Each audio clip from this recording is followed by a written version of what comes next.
Muy buenas tardes, me presento, mi nombre es José Guillermo Ortega Fernández y mi compañera. Hola, Sofía Cortés. Y venimos aquí a presentar nuestro laboratorio de redes, protocolos de la capa de transportes y aplicación. Listo, entonces vamos a explicar lo que es la capa de transporte. La capa de transporte es responsable de proporcionar lo que viene a ser la comunicación entre las aplicaciones que existen, ¿cierto? Entonces, existen en diferentes hosts, en diferentes dispositivos. Entonces, lo que es importante hablar de la capa de transportes es que hace una segmentación de los datos que están fluyendo a través de la red, el control de flujo, el control de errores, y la multiplicación, que la multiplicación es que se distribuyan los datos, y el establecimiento y finalizar las conexiones. El protocolo TCP está orientado a conexión, es decir, que garantiza que los datos se entreguen de manera confiable. ¿Quieres aportar algo? Sí, el TCP es usado para, o sea, existen dos tipos, ¿no? El TCP y el UDP. El TCP es una entrega lenta, o sea, tiene sus demoras, pero es una entrega confiable. Uno tiene la certeza de que los archivos que se envían son los archivos que van a llegar. O sea, en este caso, hacen un protocolo de three-way handshake, que viene a ser con una sincronización, un SYN-ACK y un ACK. Este mecanismo asegura que ambas partes estén preparadas para intercambiar sus datos, o sea, que los datos, que la conexión, una vez se haya hecho, los archivos que se pasen o la comunicación llegue de un lado a otro.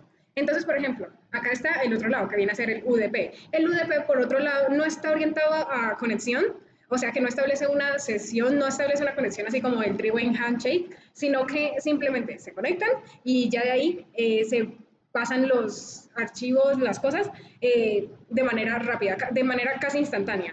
Entonces, esto es ideal para servicios como el streaming, en los que se necesitan que, por ejemplo, los videos o los audios lleguen de manera inmediata al usuario y que no importa realmente si llegan los archivos completos, porque eso pasa desapercibido por el usuario. O sea, en el UDP no hay tanta confiabilidad como en el anterior, en el TCP. Entonces es como dos lados de la balanza. En el TCP existe la confiabilidad, pero hay demora, hay latencia. En cambio, en el UDP no hay, o sea, la latencia es muy baja, los archivos llegan de manera instantánea, pero muchas veces se pierden en el proceso. Listo. Vamos a hablar sobre la capa de aplicación que hace parte del TCP/IP. Entonces, esta es la capa como más alta del modelo de las redes del modelo de redes que estamos investigando, y es la que permite que los programas del usuario se comuniquen a través de toda la red. Entonces, la capa de aplicación define los protocolos que permiten la interacción directa entre las aplicaciones que están en un modelo cliente-servidor. Listo, entonces vamos a hablar sobre el protocolo HTTP. El HTTP es un protocolo que está orientado básicamente a la transferencia de las páginas web. Es lo que funciona todo como un modelo cliente-servidor y es lo que nos deja ver las páginas web en el Internet. Entonces, la forma para conectarse es a través de un navegador. El navegador envía una solicitud, el servidor responde con un código que es bien, o a veces puede ser un 304 que no ha sido modificado, que es cuando se recarga la página. Entonces, así funciona el protocolo HTTP. El FTP sirve para transferir archivos, es un protocolo para transferir archivos. Eh, Vamos a ir un poquito más rápido porque tenemos 15 minutos para entregar todo esto. El DNS es un protocolo que es el que traduce, por decirlo así, las direcciones IP, o sea, los dominios en direcciones IP. El encapsulamiento es el concepto del proceso de comunicación de red, donde los datos se encapsulan progresivamente. Entonces, vamos por la capa de aplicación, después capa de transporte, la capa de red y la capa de enlace. Listo, Wireshark. Vamos a hablar sobre el Wireshark, que es la herramienta que utilizamos para ver la captura de trazas de cómo funciona este tipo de redes. Bueno, vamos a hablar lo que viene a ser lo correspondiente a la actividad número 2, trata sobre la captura y el análisis de la comunicación HTTP entre la computadora, que es el host, y un servidor web. Entonces, para este caso utilizamos lo que viene a ser dos páginas web. Una página que es esta, que se llama opencar.abstracta.os, y otra que es la biblioteca de la Universidad del Cauca. Entonces, como podemos apreciar, se hizo esta conexión, se hizo primero esta conexión, que es la de OpenCart, que es que podemos apreciar que está por medio del protocolo TCP. Podemos apreciar que se conecta a través del puerto 80, que es el que utiliza HTTP para manejar sus comunicaciones. Listo. Como podemos apreciar, aquí aparece lo que viene a ser la dirección, que viene a ser el de mi computador, el local, y aquí está la IP, que es la de OpenCart, que como podemos apreciar coinciden perfectamente. Como podemos apreciar, la diferencia entre estas dos es que el puerto es 6353 y este es 6354. Esto se debe a que se recargó la página.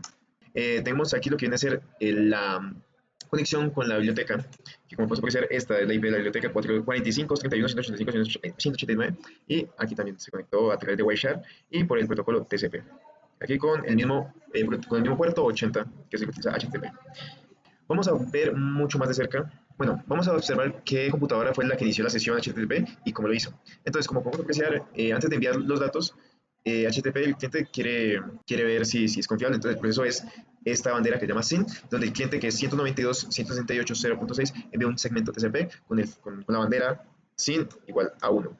Entonces, como podemos apreciar, el socket de origen viene a ser mi computador, que es el 192.168.0.6, y el socket a donde va a llegar será el 13.52.135.157, que es el servidor donde está alojada esa es la IP donde está alojada la página web. Entonces aquí podemos observar el establecimiento de una conexión TCP mediante el Three-Way Handshake. Entonces, como podemos apreciar aquí, podemos ver las tres banderas, el SYN, SYN-ACK y ACK.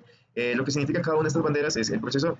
El SYN es el cliente que envía un segmento TCP con la flag SYN, con la bandera SYN. Después el proceso SYN-ACK es el servidor cuando responde con un segmento donde SYN es igual a 1 y ACK es igual a 1, indicando que se aceptó la conexión.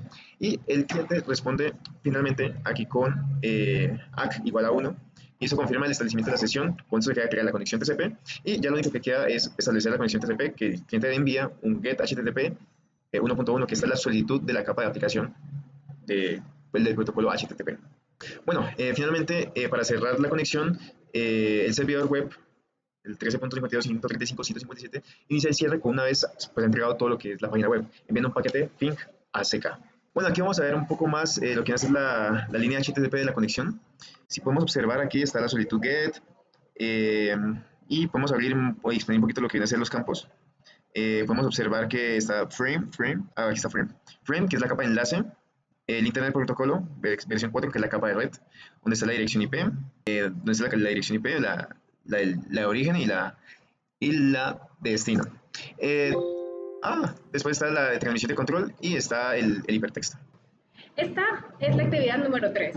En la actividad número 3, lo primero que se nos pide es que a través de la consola ingresemos a hacer una conexión FTP, utilizando el link que aparece de ftp.unicauca.edu.com. Una vez se haya conectado, vamos a ingresar el usuario anónimo y vamos a escribir de contraseña, creo que era Enter.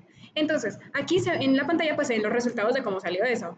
Decía, nosotros como cliente enviamos al servidor el request de ingresar a FTP Unicauca, ingresar con con el usuario anónimo y la contraseña. Y el servidor FTP nos daba como respuesta los códigos 220, 200, 331 y 230. El 220 significando que la conexión se ha hecho correctamente. El 200 significando que está listo para iniciar. El 331 diciendo que por favor especifique la contraseña, y el 230 diciendo que el login ha ocurrido de manera exitosa.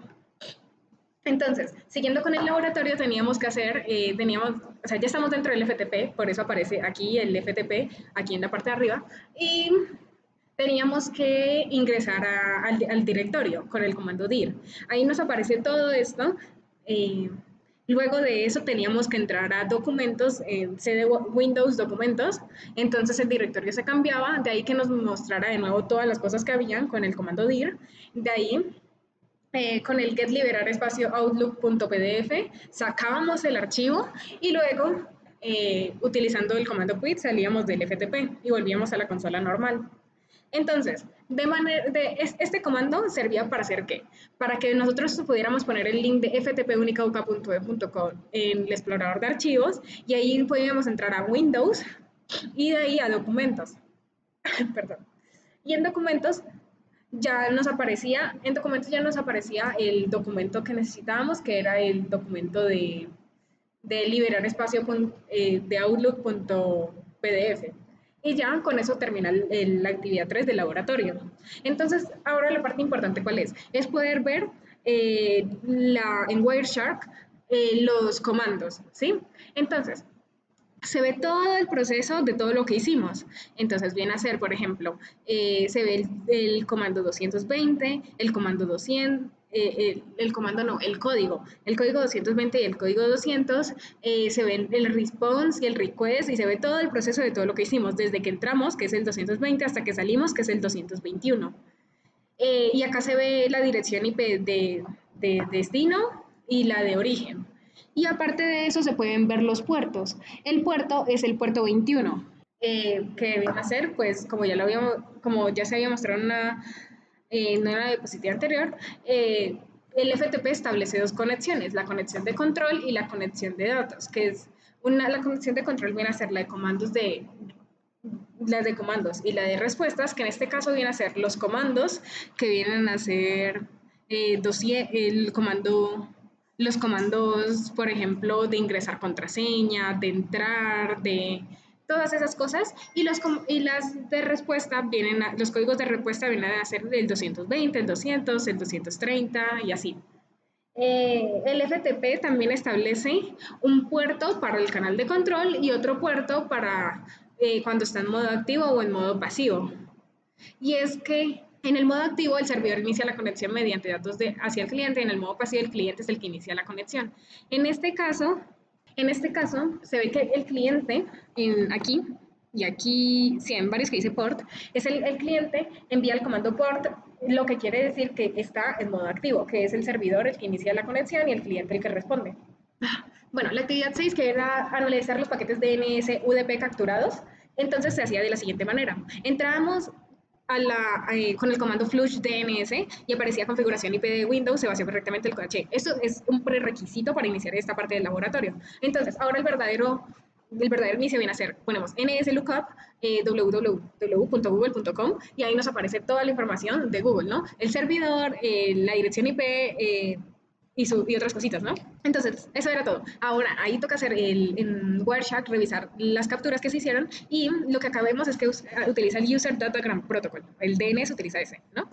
Entonces, podemos ver que tiene el puerto de destino, no, el puerto de destino, el puerto de origen, el largo, el checksum. Entonces, primero el request y luego la respuesta. En el request, primero tiene un largo, si no estoy mal, era de 40 bytes. Entre ellos, 8 eran de la cabecera y el resto eran del mensaje.